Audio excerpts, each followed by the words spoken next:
El nombre completo es Héctor Valdemar Fernández Finós. Y en el Chaco, de donde es, lo llaman Flicho. Flicho es médico. Y cuando hacía la colimba, el servicio militar obligatorio, en el batallón de infantería de Marina número 5, fue a Malvinas. Es un ex combatiente. Pero siempre dice, lo entrevistamos ya ni ahora que en otro momento, siempre dice que no quiere quedarse en eso. Y como no quiere quedarse en eso, vamos a conversar de soberanía. ¿Para y ahora qué? Héctor, me llama la atención algo que tenés ahí. ¿El corazón? El corazón no lo veo, pero supongo que está. No, Pero no. Algo que se ve ahí. Este es el corazón. Sí. El corazón que une a los argentinos. Ajá. Esto es Malvinas. ¿Qué es lo que dice ahí exactamente? Mira, Mostrame, a ver. no sé qué veo porque no lo veo, pero te digo ya. A ver, vamos a ver. Es un pin. Es un pin que dice Malvinas Argentinas y está en las islas. Sí. ¿Por qué tenés eso puesto?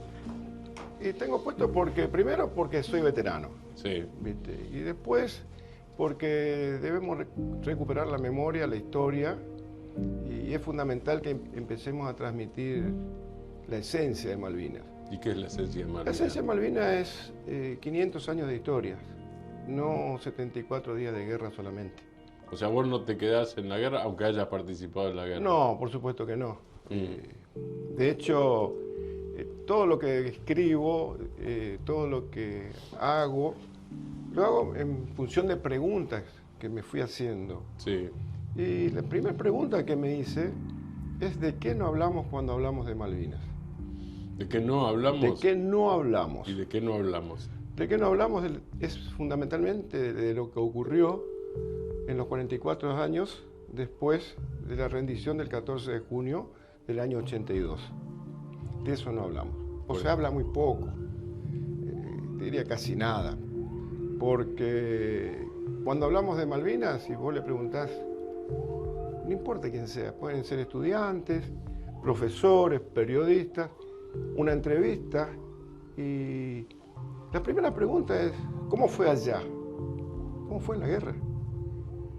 No hay una pregunta, ¿qué no ocurrió después de la guerra? Eso no te preguntan, es muy difícil que alguien pregunte. Entonces es un desafío y es un trabajo cotidiano, estimulante, muy estimulante, al punto que llegar a construir un libro de 500 páginas no es algo sencillo y no es el primero. Esto es, lo escribiste con Mariano Arnaldo Memoli, Soberanía, de la Quiaca a la Antártida, deuda histórica. Ahí va, es este. Bien. De hecho, este libro me parecía que era un atrevimiento que yo hable de Antártida.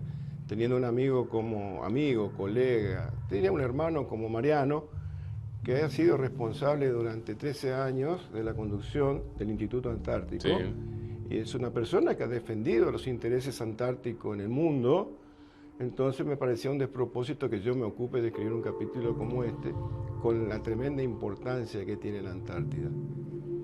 Y te digo que también es un capítulo que no lo tenemos en cuenta. No tiene en cuenta la sociedad, te diría, la conducción política en algunos momentos de los ciclos históricos, tampoco la tiene en cuenta, es más, no les importa. Entonces debemos empezar a rescatar esta posición porque el mundo mira la Antártida. Las guerras pueden ser por muchos motivos, Sí. pero hay algunos que son inevitables para cubrir las necesidades vitales. ¿Cuáles son las necesidades vitales? El agua, la alimentación. Qué casualidad, Antártida tiene agua y alimentación. Y las futuras guerras hay autores que plantean que van a ser por estas dos cosas fundamentalmente. Más allá que desencadenan otras cuestiones, pero fundamentalmente por esto. Vos estás planteando, por lo que te conozco y te leí, no estás planteando esto en un tono belicista de la Argentina. No, por supuesto que no. Estamos hablando que nosotros ignoramos la importancia de la Antártida.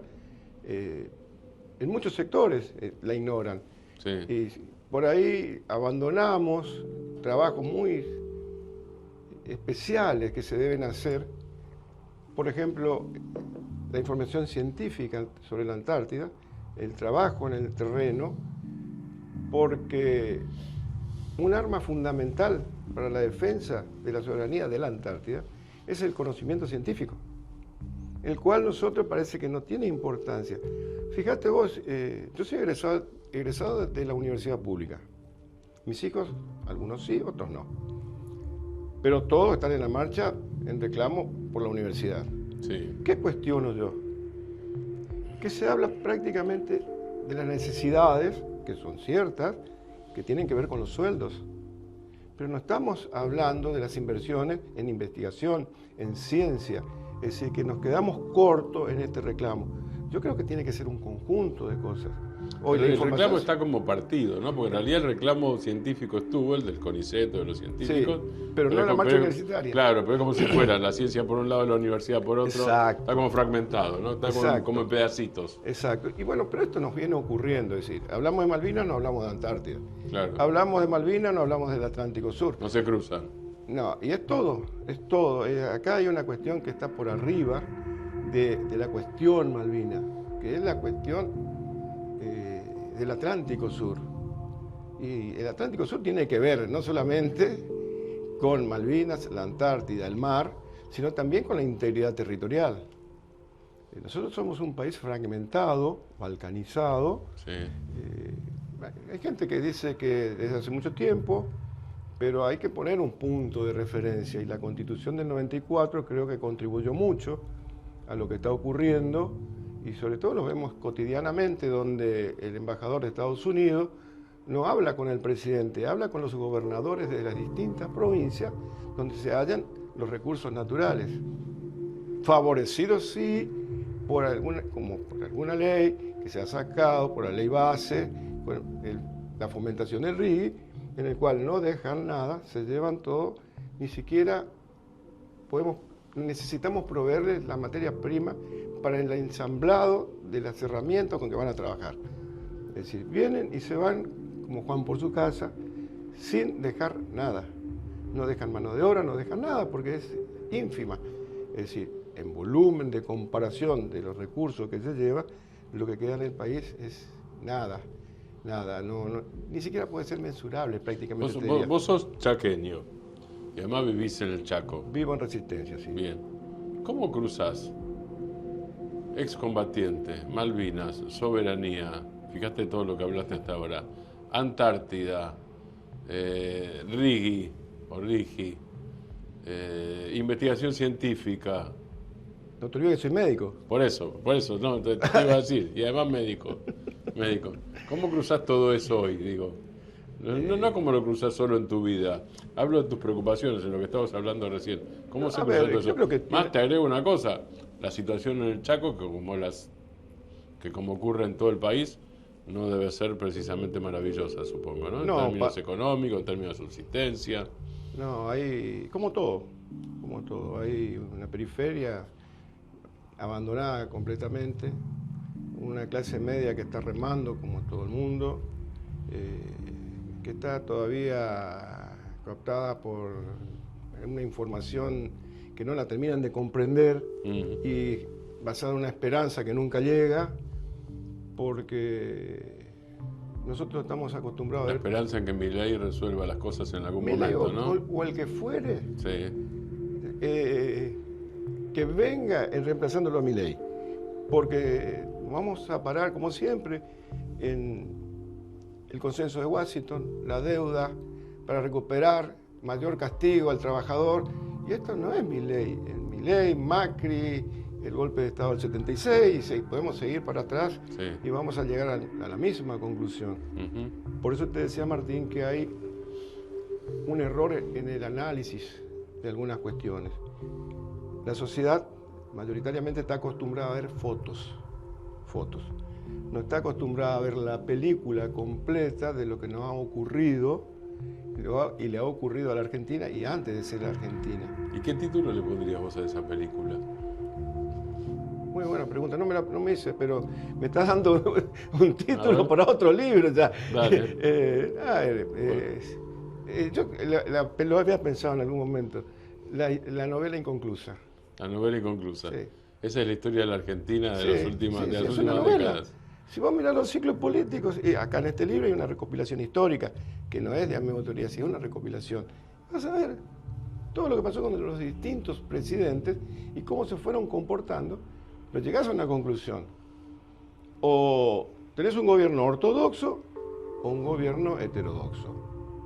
Bueno, el ortodoxo tiene una mirada eurocentrista, por decirlo de alguna manera, o hacia el norte, y los gobiernos heterodoxos tienen una mirada hacia adentro, hacia el país, hacia la sociedad. Y es algo que nos ha ocurrido desde siempre, si lo hablamos en algún momento. El desarrollo industrial en el norte no fue lo mismo que el del sur. Nosotros nos basamos en algunas cuestiones que tienen que ver con la exportación de materias primas y la industria relacionada a esa. No se diversificó la industria, entonces no hubo inversión, entonces es muy difícil mantener en el ese Chaco, sistema. ¿en qué se nota eso que estás diciendo hoy? Y en el Chaco es más grave aún, porque no tenemos Chaqueña, una fábrica de aceite ni siquiera de soja, y es una gran productora de soja. No tenemos... Tenés soja y no tenés fábrica. No tenemos una industria con el algodón textil, pasa, claro, eso te iba a decir, te iba a vamos a ir preguntar. al algodón. Pasa exactamente lo mismo, es decir, por ahí se hacían hilados, que ya no se hacen más ahora, Sí. pero no llegamos a la concreción de la indumentaria. O sea, se hizo muy poco, pero no hubo una progresión de eso. Entonces quedamos enganchados en la exportación primaria. La provincia del Chaco tiene algunas cosas que cambiar, por no decirte muchas. Fundamentalmente es esto. Nosotros tenemos que apuntar a la producción, al desarrollo, al trabajo y no ser dependientes de la coparticipación. Porque si seguimos siendo dependientes de la coparticipación, estamos complicados. Para que te hagas una idea de lo que es generar mano de obra en el Chaco. La provincia del Chaco tiene alrededor de 250, 300 mil chicos en edad escolar, lo cual no significa que vayan toda la escuela. Y una gran mayoría de esos chicos no están en buenas condiciones alimenticias. Ahora, cuando se le da alimentos en las escuelas, se hace a través de cosas que no son producidas en el Chaco. No hay producción chaqueña genuina. Vos me decís, bueno, vamos a dar a los chicos en un buen programa una copa de leche. Primero, para 250, 300 mil chicos son 70 mil litros de leche. Son 4 vasos de leche por litros. ¿De dónde la sacamos? Tenemos que recurrir afuera. Dinero que no queda en Chaco, ni mano de obra que queda en Chaco. Entonces tenemos que apuntar a ese desarrollo. Ese es el camino que creo que vamos a ir modificando la situación chaqueña. Porque si no, seguimos siendo dependientes de la coparticipación que no alcanza. La fuente de trabajo es generalmente la estatal. Hoy es una fuente de trabajo que va rumbo a un salario de pobreza o por debajo de la pobreza. O por debajo, sí. Y con un volumen de gente intentando conseguir un trabajo, pretendiendo entrar a ese sector. Y ese no es el camino. Es decir, la seguridad estatal dejó de ser como se veía antes. Hoy sigue siendo, hoy es una creencia. A ver, ¿por qué te digo? Magros sueldos. Y la gente te dice, no, yo trabajo en el Estado porque tengo una obra social. Hoy, los sueldos no permiten que la obra social te dé una cobertura como debe corresponder. ¿Por qué? Porque se nutre del salario. Entonces no podés tener una obra social que te dé cobertura. Sí. Y empiezan todos los conflictos. Imagínate, ¿cuánto fue el incremento salarial y las retenciones que se hacen? ¿Y cuántos fueron los incrementos en estos 3 años? Por ejemplo, tomando un solo ejemplo, medicamentos. El 400%. Entonces, esta fuente de financiación es imposible que sostenga esto, medicamentos. Entonces, estos son los debates que debemos hacernos. Tenemos que tener un profundo debate, hay que buscar, modificar algunas situaciones, hay que encontrar la persona idónea que se atreva a llevar adelante estas cosas y trabajar en esta línea porque El Chaco no es pobre. El Chaco no es pobre. El Chaco no es pobre. Está sumido como la Argentina. Argentina no es pobre. Es un país empobrecido, una provincia empobrecida, y debemos trabajar en esa línea. Uno empieza a revisar en la frontera entre Chaco y Formosa. En Formosa tienen petróleo y en el Chaco también. Nunca explotamos. Nunca explotamos. ¿Y por qué? Qué buena pregunta. ¿Dónde se toman las decisiones? Es para la parte última de la novela, para que no quede inconclusa. A ver, desarrollo industrial. Pues, Chaco y Argentina es lo mismo. ¿Qué necesitas para un desarrollo industrial fuerte? Energía. ¿Qué pasa con la energía en Nación? ¿Qué pasa con la energía en el Chaco? Nación, tenemos represas inconclusas que nos salen muy caras. No hacerla nos sale muy cara. Claro. Por decisión del gobierno actual se frenaron la construcción de las 2 represas en Santa Cruz. Ya lo había hecho Macri en su momento. Alberto Fernández le dio un dinamismo de nuevo, a pesar de toda la situación heredada, porque esa sí heredó un desastre. ¿Entendés? Y siguieron en esa construcción para ver si se lograba terminar. No se logró, pero nos encontramos todos los días que tenemos un déficit energético infernal.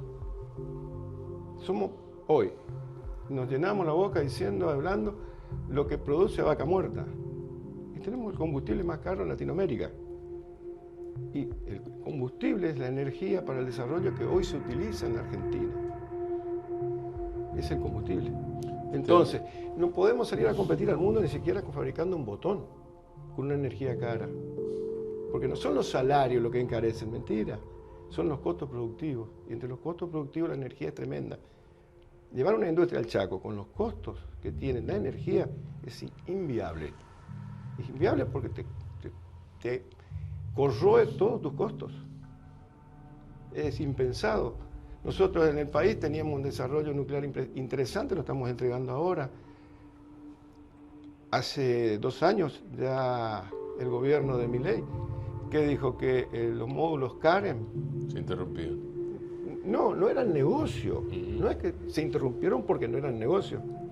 Entonces se vendió la empresa, se hackearon los planos. Qué casualidad, la empresa que lo compró es estadounidense y a los 3 meses estaba ofreciendo los módulos. Cuando 3 países en el mundo tenían los planos y tenían la habilitación de su funcionamiento. Qué casualidad. Los otros 2 países, ¿quiénes eran? China y Rusia. Y nosotros, con un módulo Karen en el Chaco, tenemos para desarrollar la industria sin problemas. Y si es necesario, con 2, mucho mejor. Lo mismo para Formosa y todas las provincias del norte grande. Sí. Y nosotros nos vimos privados con esto hoy. Imagínate el resto del país. Entonces tenemos que recurrir a una energía que es la otra opción, que es la energía solar. El Chaco es propicio para eso, se están haciendo inversiones, se están haciendo desarrollos, pero no alcanza. No alcanza porque también tenemos un problema de transporte. El transporte energético es fundamental. Y la provincia hay que refundar el cablerío, así te lo digo. Hay que refundar el cablerío para que sea un nuevo de transporte de todo lo que se va produciendo. Y el gobierno acaba de privatizar y vender Transener. Además, si se habla de transporte energético, acaba de fabricar un enorme negocio privado. Entonces, ¿de dónde arrancamos? Arrancamos de que no es una provincia pobre, está empobrecida. No es una nación pobre, está empobrecida. ¿Tenemos herramientas para salir? Sí, tenemos herramientas para salir. Pero lo que nos está faltando es una continuidad de un proyecto, de un plan, como lo hubieran quinquenales en su momento, y retomar esto. Uno ve lo que ocurre, por ejemplo, en países vecinos, como Brasil, e incluso con gobierno ortodoxo y heterodoxo, ortodoxo el anterior. De Bolsonaro. El de Bolsonaro, perfecto. Y ahora con Lula. Pero la continuidad política no cambia. Es decir, las relaciones internacionales que lleva adelante Brasil no cambia, no se modifica. Lo que ocurre adentro no se modifica. Por ejemplo, yo en el año 2003, 2002-2003 estaba en iSalud. Tuvimos la oportunidad de ver la producción de medicamentos genéricos en Brasil. Brasil sigue teniendo medicamentos que lo había genéricos. empezado el gobierno de Fernando Enrique Cardoso en ese momento, Claro. con Serra. Sí, sí. Sí. Y fíjate, ¿qué Porque pasó? Lula llega 1 de enero del 2013 al gobierno. ¿Y qué pasó con la Argentina? ¿Qué empezamos a hacerlo? ¿Qué pasó? Toma agua y decímelo. Esa es la pregunta, ¿qué pasó? Se funcionalizó todo. Y los que quedaron, los valores son prácticamente similares a los de marca, cuando la droga es única. Entonces no tenemos una política de continuidad. ¿Por ¿Y qué pasó? ¿Fue un tema de controles? ¿Un tema No, de... no. Fue una decisión política. A ver, vos te acordarás perfectamente de la ley Doña Tibia. Sí. ¿Y qué es lo que ocurrió?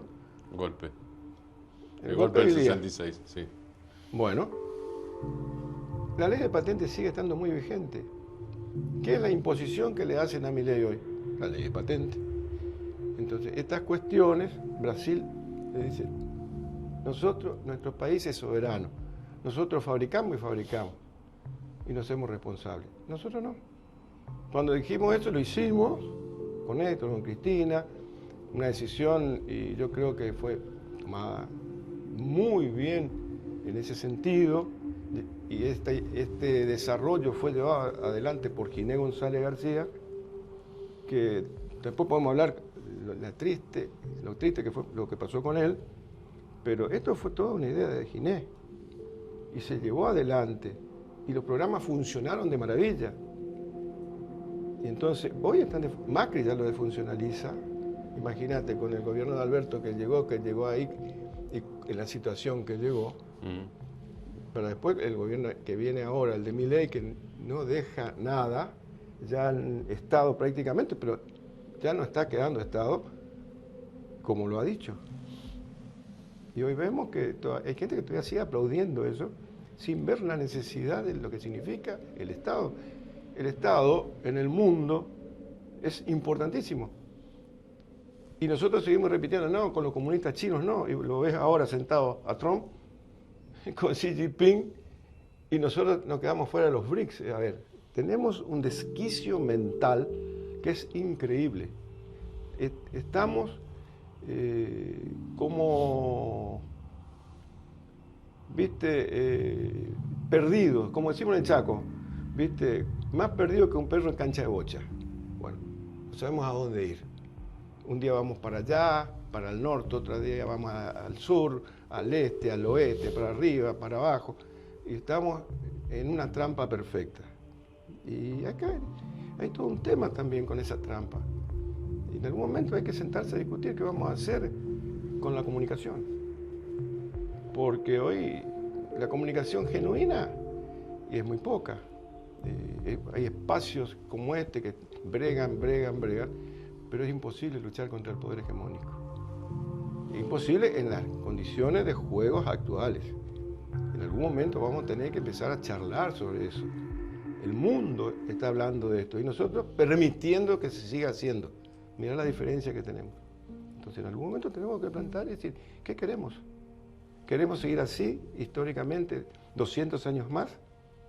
¿Queremos empezar a cambiar? ¿Qué tenemos para cambiar? Si vamos a seguir viendo la pampa húmeda de la soja, ¿nos vamos a ver en algún momento el mar argentino y la producción argentina en el mar? Porque en algún momento tenemos que empezar a ver que es tan importante o más que los campos de soja. No es casual que hagan 13.000 millas para ir a pescar al mar argentino y nosotros no podemos, en bote podemos ir a pescar al mar y no tenemos un remo, no te digo un bote, no tenemos un remo. Tenemos una población de chicos que van a ser el futuro malnutridos de proteínas, malnutridos, cuando en el mar se desechan miles de toneladas de proteína de alta calidad necesaria para esos chicos.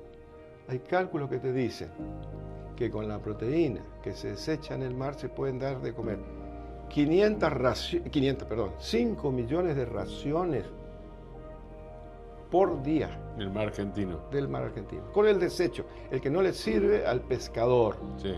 El que se desecha, no es lo que estaba pescando, eso se tira al mar para que coman los otros peces. Con ese desecho, nosotros podíamos alimentar 5 millones de chicos. En edad escolar, si querés priorizar. Adultos mayores, también, como lo quiera distribuir. Que alguien después nos diga, un nutricionista, cómo se reparte. Eso ya es sencillo, pero le falta decisión política. Héctor, veo que estás terminando la novela inconclusa. Estás escribiendo el capítulo que falta, te agradezco mucho. No, por favor, gracias a ustedes. Gracias.